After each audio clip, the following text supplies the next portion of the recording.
राधे राधे प्यारे भक्तों, अजीब खेल है ऊपर वाले का। लिखता भी वही है, मिटाता भी वही है, भटकाता भी वही है, राह दिखाता भी वही है, उलझाता भी वही है, सुलझाता भी वही है।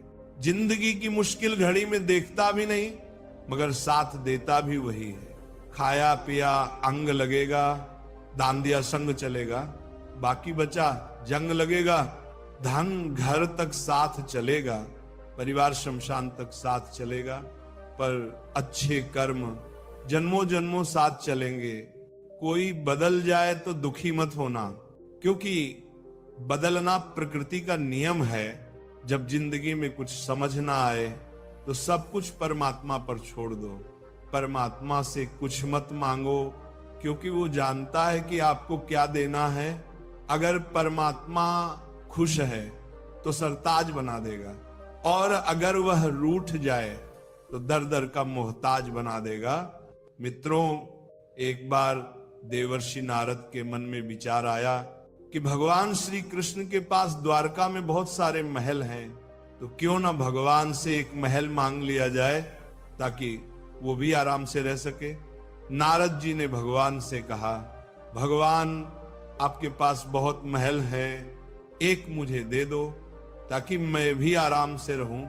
आपके यहाँ खाने पीने का इंतजाम अच्छा ही होगा।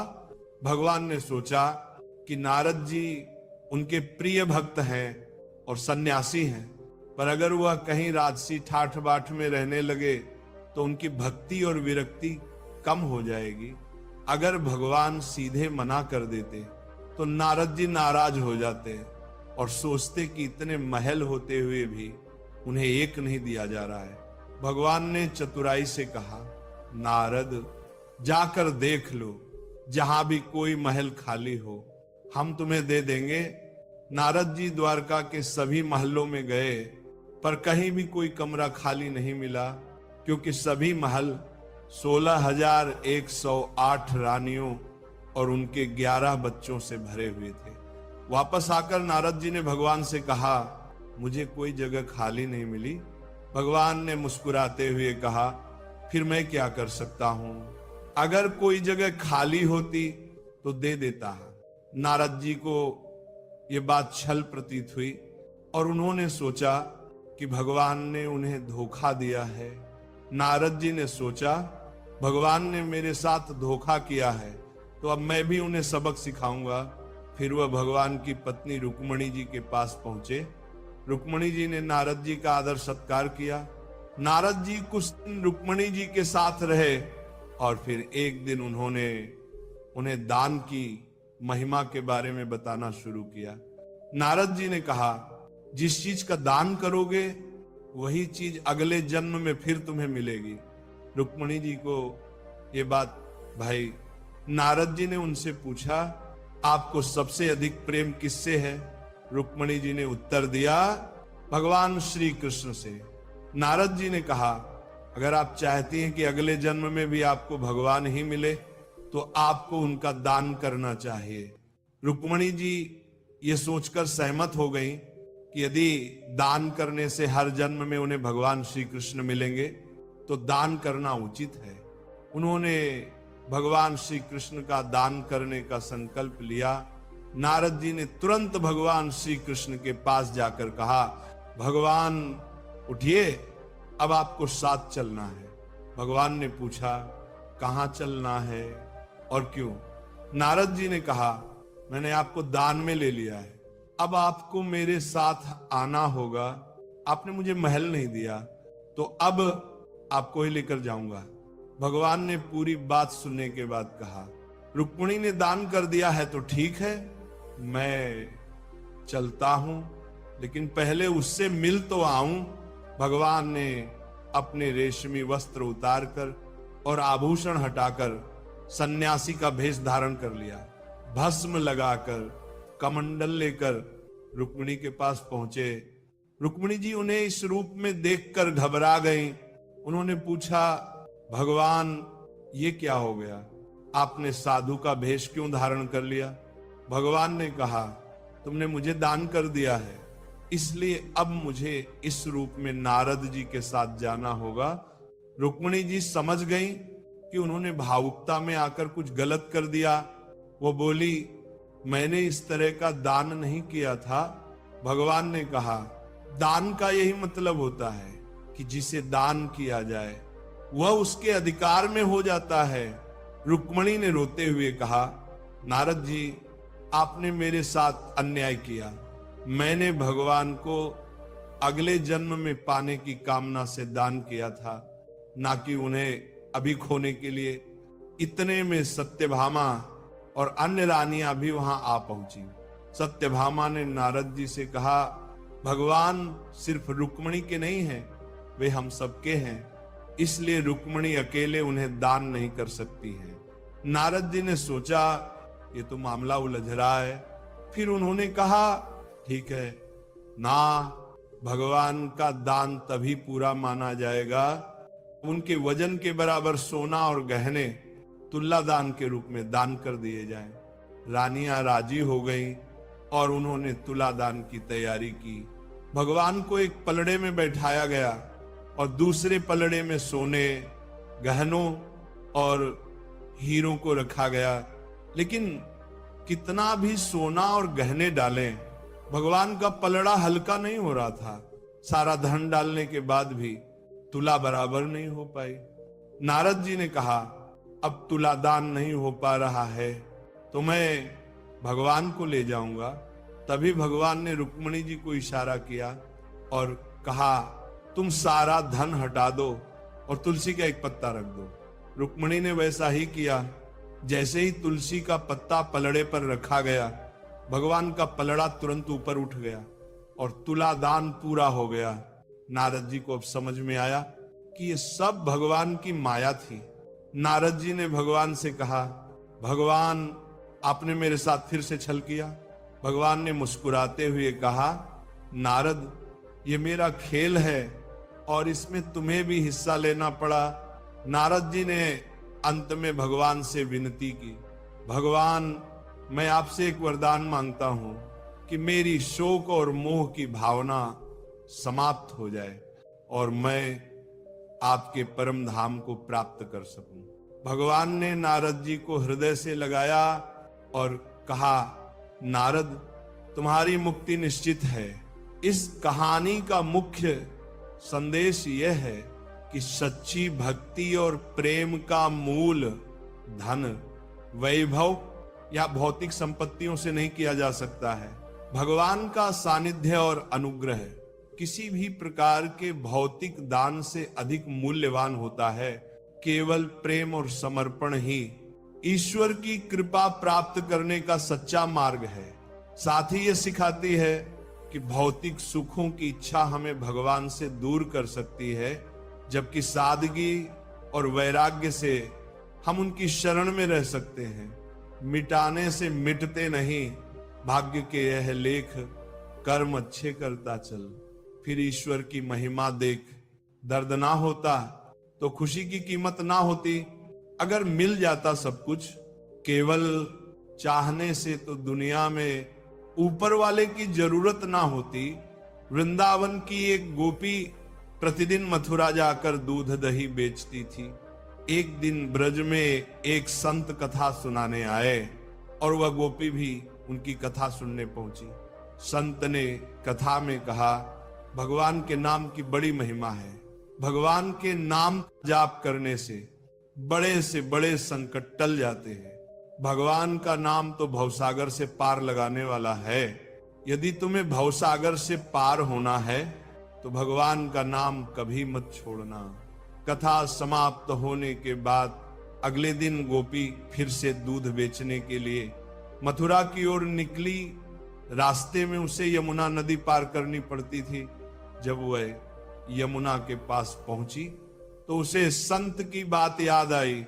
उसने सोचा, संत ने कहा था कि भगवान का नाम भवसागर से पार लगा सकता है, तो क्या भगवान का नाम मुझे इस साधारण सी नदी से पार नहीं लगा सकता? ये सोचकर गोपी ने निस्वार्थ भाव से भगवान का नाम लिया और यमुना में कदम रख दिया।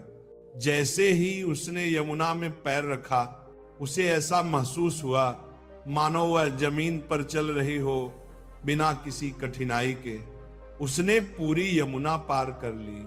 गोपी को बहुत प्रसन्नता हुई और उसने मन ही मन सोचा, संत ने तो बड़ा अच्छा तरीका बताया पार जाने का। अब रोज नाविक को पैसे भी नहीं देने पड़ेंगे। कुछ दिनों बाद गोपी ने सोचा कि संत ने उसका इतना भला किया है तो उसे संत को अपने घर भोजन के लिए निमंत्रण देना चाहिए। अगले दिन जब वो मथुरा दूध बेचने गई तो संत से निवेदन किया, बाबा कृपया आप मेरे घर भोजन करने पधारें। संत ने उसका निमंत्रण स्वीकार कर लिया। जब गोपी और संत यमुना के किनारे पहुंचे तो संत ने नाविक को बुलाने के लिए कहा। गोपी ने संत से कहा, बाबा आप नाविक को क्यों बुला रहे हैं, हम ऐसे ही यमुना पार कर लेंगे। संत ने आश्चर्य से पूछा, कैसी बातें कर रही हो गोपी, बिना नाव के यमुना कैसे पार करेंगे। गोपी बोली, बाबा आपने ही तो कथा में कहा था कि भगवान के नाम का जाप करने से भवसागर भी पार हो जाता है। मैंने सोचा जब भवसागर से पार हो सकते हैं तो यमुना नदी क्यों नहीं, मैं रोज भगवान का नाम लेकर ही यमुना पार करती हूँ और मुझे नाव की जरूरत नहीं पड़ती। संत को गोपी की बात पर विश्वास नहीं हुआ। उन्होंने कहा, तू पहले चल, मैं तेरे पीछे पीछे आता हूं। गोपी ने रोज की तरह भगवान का नाम लेकर यमुना में कदम रखा और सहज ही नदी पार कर गई। संत ने देखा पर उन्हें विश्वास नहीं हुआ। जैसे ही संत ने यमुना में कदम रखा वह छपाक से पानी में गिर पड़े। ये देखकर गोपी वापस आई और संत का हाथ पकड़कर उन्हें अपने साथ चलने को कहा। इस बार जब संत ने गोपी का हाथ पकड़ा तो वे भी ऐसे चले जैसे जमीन पर चल रहे हों। ये चमत्कार देखकर संत गोपी के चरणों में गिर पड़े और कहने लगे, गोपी तू धन्य है, सही मायनों में नाम का आश्रय तो तुमने लिया है। मैं जिसने नाम की महिमा बताई खुद उसका सच्चा आश्रय नहीं ले पाया। संत ने गोपी से सच्चा नाम स्मरण सीख लिया और फिर भगवान के नाम की महिमा को समझकर उसका सही अर्थ में पालन करने लगे। मित्रों, कुछ पल तन्हाई में बैठकर ईश्वर को याद कर लिया करो, फिर देखना बहुत सुकून मिलेगा। इमली का नाम लेने से मुंह में पानी ना भरे और ईश्वर का नाम लेने से आत्मा को ठंडक ना मिले, ऐसा हो ही नहीं सकता। गुजरी हुई जिंदगी को कभी याद ना करे, तकदीर में जो लिखा है उसकी फरियाद ना करें। जो होगा वो होकर रहेगा। तो कल की फिक्र में अपनी आज की हंसी बर्बाद ना करें। जहां का डर नहीं वहां जाना नहीं। जो सुनता नहीं उसे समझाना नहीं। जो पचता नहीं उसे खाना नहीं पे। जो सत्य पर भी रूठे उसे मनाना नहीं। जो जाहिर करना पड़े वह दर्द कैसा, और जो दर्द ना समझ सके वह हमदर्द कैसा। यहाँ का दस्तूर है चुप रहना। जो दिल पर गुजरे किसी से ना कहना। हर आंसू आंख में लाया ना करो, हर बार सबको बताया ना करो। हर शख्स यहाँ नमक लिए घूमता है, हर जख्म सबको दिखाया ना करो। खूबियां कम और अरमान बहुत हैं। जिसे भी देखो परेशान बहुत है। करीब से देखा तो निकला रेत का घर, मगर दूर से उसकी शान बहुत है। अपना दर्द खुद तक रखो, लोगों तक जाएगा तो तमाशा बन जाएगा। दुनिया क्या कहती है ये मत सुनो।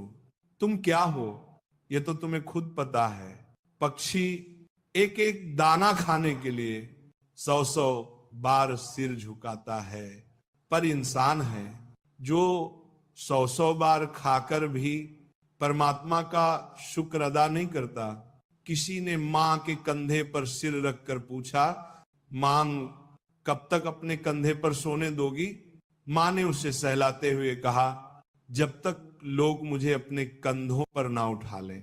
मेरी तकदीर में एक भी गम ना होता अगर मेरी तकदीर लिखने का हक मेरी माँ को होता। बाजार में सब कुछ मिल जाता है, लेकिन माँ जैसी जन्नत और पिता जैसा साया कभी नहीं मिलता। इंसान जीवन में बहुत कुछ सीखता है, पर अगर वह दूसरों से प्यार करना, दूसरों को माफ करना और दूसरों की इज्जत करना नहीं सीख पाया, तो समझो उसने कुछ नहीं सीखा। दूसरों की मदद किया करो, ईश्वर तुम्हारी मदद करेगा। दूसरों को सुकून दिया करो, ईश्वर तुम्हें सुकून देगा। जो चीज पाना चाहते हो वह दूसरों को देना शुरू कर दो, ईश्वर तुम्हें बहुत देगा। शरीर को चंगा रखो, दिमाग को ठंडा रखो, आंखों में शर्म रखो, जुबान को नरम रखो, दिल में रहम रखो, क्रोध पर लगाम रखो, व्यवहार को साफ रखो और होठों पर मुस्कान रखो। फिर स्वर्ग जाने की क्या जरूरत, यही तो स्वर्ग है। जिंदगी सड़क की तरह है, ये कभी भी सीधी नहीं होती, कुछ देर बाद मोड़ अवश्य आता है। इसलिए धैर्य के साथ चलते रहो, आपकी जिंदगी का सुखद मोड़ आपका इंतजार कर रहा है। मुश्किलें अगर दरवाजा खटखटाएं तो कभी डरना मत, निडर होकर दरवाजा खोल दो, क्योंकि कामयाबी अपना भेष बदल कर ही आती है। याद रखना कि डर के आगे ही जीत होती है। समय जब पलटता है तो सब पलट कर रख देता है। इसलिए अच्छे दिनों में अहंकार ना करो और खराब दिनों में थोड़ा सब्र करो। कहते हैं सच का कोई मुकाबला नहीं, मगर आज झूठ की पहचान बहुत मुश्किल से मिलती है। शहर में आदमी, यूं तो कहने को इंसान बहुत है, दिल से सजदा करो तो इबादत बनेगी। माँ बाप की सेवा अमानत बनेगी, खुलेगा जब तुम्हारे गुनाहों का खाता, तो माँ बाप की सेवा जमानत बनेगी। जरा सी जिंदगी में यहाँ व्यवधान बहुत है, तमाशा देखने को यहाँ इंसान बहुत है, खुद ही बनाते हैं हम जिंदगी को पेचीदा, वरना जिंदगी के नक्शे तो आसान बहुत है। अजीब दौर है, हर शख्स यही सोचता है कि तमाम शहर जले बस मेरा घर ना जले। इस दौर के इंसानों की यही समस्या है। तेरी दीवार से ऊंची मेरी दीवार बने, इस तरह ना कमाओ कि बात हो जाए, इस तरह ना खर्च करो कि गर्व हो जाए, इस तरह ना खाओ कि मर्ज हो जाए, इस तरह ना बोलो कि क्लेश हो जाए, इस तरह ना चलो कि देर हो जाए, इस तरह ना सोचो कि चिंता हो जाए। बहुत ही सुंदर शब्द जो गुरुद्वारे के दरवाजे पर लिखे थे। प्यार से ऐसी यारी रख, दुख में भागीदारी रख पे, चाहे लोग कुछ भी कहें तू तो जिम्मेदारी रख। वक्त पड़ने पर काम आने का पहले अपनी बात रख, मुसीबतें तो आएंगी पूरी तैयारी रख। रंग कामयाबी का मिले या ना मिले, जंग जारी रख, बोझ लगेंगे सब हल्के। दिल को पर मन भारी, मन जीता तो सब जीता, कायम अपनी खुददारी रख। किसी ने पूछा सब कुछ खो देने से ज्यादा बुरा क्या है, बेहद खूबसूरत जवाब मिला, सब कुछ खो देने से ज्यादा बुरा उस उम्मीद का खो देना है जिसके भरोसे हम सब कुछ दोबारा वापस पा सकते हैं। याद रखना कि जिसके पास उम्मीद है वह लाख बार हार कर भी नहीं हारता।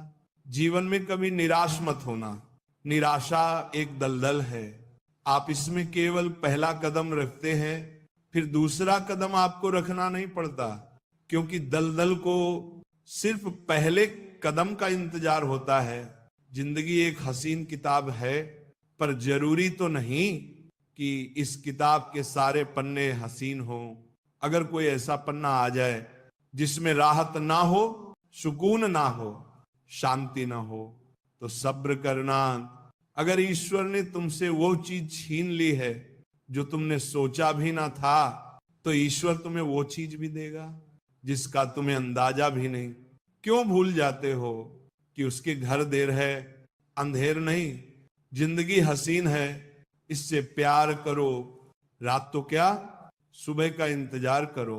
मुश्किलें तो ध्यान खींचती हैं हर किसी का, पर किस्मत से ज्यादा खुद पर एतबार करो। जब एक दरवाजा बंद हो जाता है तो दूसरा दरवाजा खुल जाता है, पर अक्सर हम बंद दरवाजे को इतने लंबे समय तक और अफसोस से देखते रहते हैं कि हमें वह दरवाजा दिखाई ही नहीं देता जो हमारे लिए खोला गया है। बुरा समय आपको जिंदगी की उन सच्चाइयों का सामना करवाता है जिसका आपको अच्छे समय में कभी ख्याल भी ना आया हो। कठिनाइयां तो मजबूत होने की सीढ़ियां हैं। हौसला ना हारो, बल्कि खुशी मनाओ कि उस मेहरबान ने तुम्हें चुन लिया है। जिंदगी आसान नहीं होती, इसे आसान बनाया जाता है कुछ सब्र करके, कुछ बर्दाश्त करके और बहुत कुछ नजरअंदाज करके। कभी मत सोचो कि आप अकेले हो, सोचो कि आप अकेले ही काफी हो। अगर आप उस इंसान की तलाश कर रहे हो जो आपकी जिंदगी बदलेगा, तो आईने में देख लो, अपना रास्ता खुद बनाओ। हम अकेले ही पैदा होते हैं और अकेले ही मृत्यु को प्राप्त होते हैं, इसलिए हमारे अलावा कोई और हमारी किस्मत का फैसला नहीं कर सकता। रोना बंद करो और अपनी किस्मत से खुद लड़ना सीखो, क्योंकि साथ देने वाला भी शमशान से आगे नहीं जाता। जिंदगी की रण में खुद ही कृष्ण और खुद ही अर्जुन बनना पड़ता है। रोज अपना ही साथी बनकर जीवन की महाभारत को लड़ना पड़ता है। याद रखना कि कामयाबी हासिल करने के लिए अकेले ही आगे बढ़ना पड़ता है। लोग तो आपके साथ तब आते हैं जब आप कामयाब हो जाते हैं। जीवन में इतने व्यस्त हो जाओ कि पछतावा, दुख, दर्द और नफरत के लिए समय ही ना बचे। याद रखना कि जीवन में खाली व्यक्ति ही सबसे ज्यादा दुखी होता है। अगर आप सीखना चाहें तो आपकी हर गलती आपको सबक देती है। दिन की शुरुआत आशाओं के साथ करो और खत्म सपनों के साथ। हर दिन को एक उम्मीद के साथ शुरू करो और खत्म करो कुछ न कुछ सीख कर, नए अनुभव के साथ। अपने हर दिन का अंत एक सकारात्मक सोच के साथ करो। कोई फर्क नहीं पड़ता कि चीजें कितनी कठिन थी, आने वाला कल चीजों को बेहतर बनाने का एक नया अवसर होगा। अगर आपको सोचने की आदत है तो आज की बात सोचिए। अगर आप कोशिश करना चाहते हैं तो खुद को ऊपर उठाने की कोशिश कीजिए। अगर आप दृष्टि उठाते हैं तो ऊपर की तरफ उठाइए। आपको जो भी करना है ये ध्यान में रखकर करिए कि आपके सारे प्रयास खुद को बेहतर बनाने के लिए हों, प्रगति के लिए हों। सब्र वह वृक्ष है जिसकी जड़ें कड़वी जरूर होती हैं, पर फल हमेशा मीठा ही होता है। समय समय पर खुद को भी बदलो, क्योंकि हर वक्त रास्ता बदलने से हल नहीं होता। दिल भी वही तोड़ते हैं जिन्हें जोड़ना नहीं आता। जो बुरे वक्त में साथ देता है, अच्छा वक्त आने पर अक्सर वहीं ठुकरा दिया जाता है। देखा है अक्सर मैंने, अंधा आदमी आंखों की रोशनी आने पर सबसे पहले अपनी छड़ी फेंकता है। जिसने उसका हमेशा साथ दिया हो, किसी की तारीफ सुनने के लिए कोई काम मत करो। जो भी करो दिल से करो, फिर लोग तारीफ करें या आलोचना सब सहन करो। अगर आप सच में अपनी तारीफ करना चाहते हैं तो आपको मरना पड़ेगा, क्योंकि इंसान के मरने के बाद ही उसकी कदर महसूस होती है। राय भी उसी से लोग लेते हैं जो निस्वार्थ देता हो, वरना आज की दुनिया में सब अपना ही सोचते हैं। कुछ लोगों के सीने में दिल की जगह कैलकुलेटर होते हैं। वे हाथ मिलाने से पहले ही हिसाब लगा लेते हैं कि उन्हें इससे कितना फायदा होने वाला है। आपका बुरा वक्त ही है जो अपने और पराये की पहचान कराता है। अच्छे वक्त का क्या है, उसमें तो सभी अपने लगते हैं। अगर आपके काम पर लोग हंस रहे हैं तो उदास मत होना, क्योंकि उनकी हंसी से तुम्हारे हंसने के दिन आएंगे। अगर आप सही हैं तो कुछ लोग आपसे नफरत करेंगे, क्योंकि सभी लोग सच सह नहीं पाते। इंसान की पहचान उसके कर्मों से होती है, क्योंकि कपड़े तो दुकानों में पुतले भी पहनते हैं। अगर मतलब से भी लोगों को खो देना हार है, तो ऐसी हार को स्वीकार करने से कभी मत डरना। बातें सभी से करो, लेकिन भरोसा खुद पर ही करो। किस्मत तो मेहनत की दीवानी है। जहां मेहनत होगी वही किस्मत होगी। कुछ अलग करना है तो भीड़ से हटकर चलो।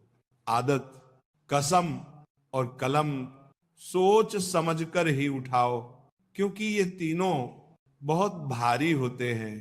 श्वास और विश्वास दोनों अलग अलग चीजें हैं, पर दोनों के काम एक ही हैं। श्वास चली जाए तो शरीर मर जाता है, और विश्वास चला जाए तो आत्मा मर जाती है।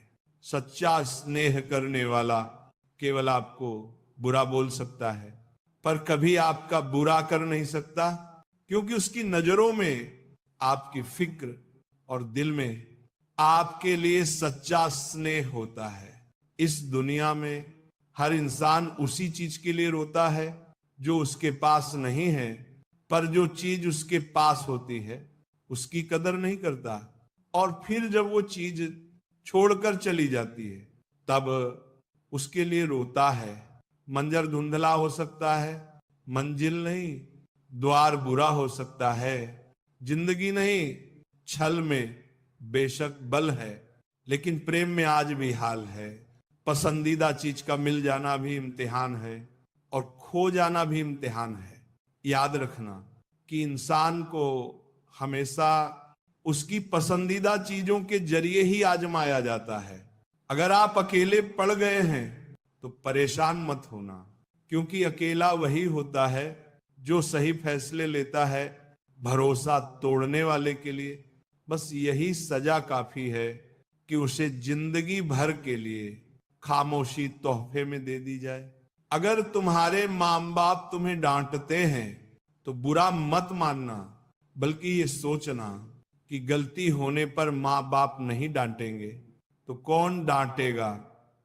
नान, और कभी छोटे से गलती हो जाए तो ये सोचकर माफ कर देना कि गलती छोटे नहीं करेंगे तो कौन करेगा। जब से परीक्षा वाली जिंदगी पूरी हुई है तब से जिंदगी की परीक्षा शुरू हो गई है। आज मुझे एक नया अनुभव हुआ। अपने मोबाइल से अपना नंबर मिलाकर देखा तो आवाज आई, जिस नंबर से आप संपर्क करना चाहते हैं वह अभी व्यस्त है। फिर ध्यान आया कि किसी ने क्या खूब कहा है, औरों से मिलने में दुनिया व्यस्त है, पर खुद से मिलने के लिए सारी लाइनें व्यस्त हैं। कोई नहीं देगा तेरा साथ। यहां हर कोई खुद में मशरूफ है।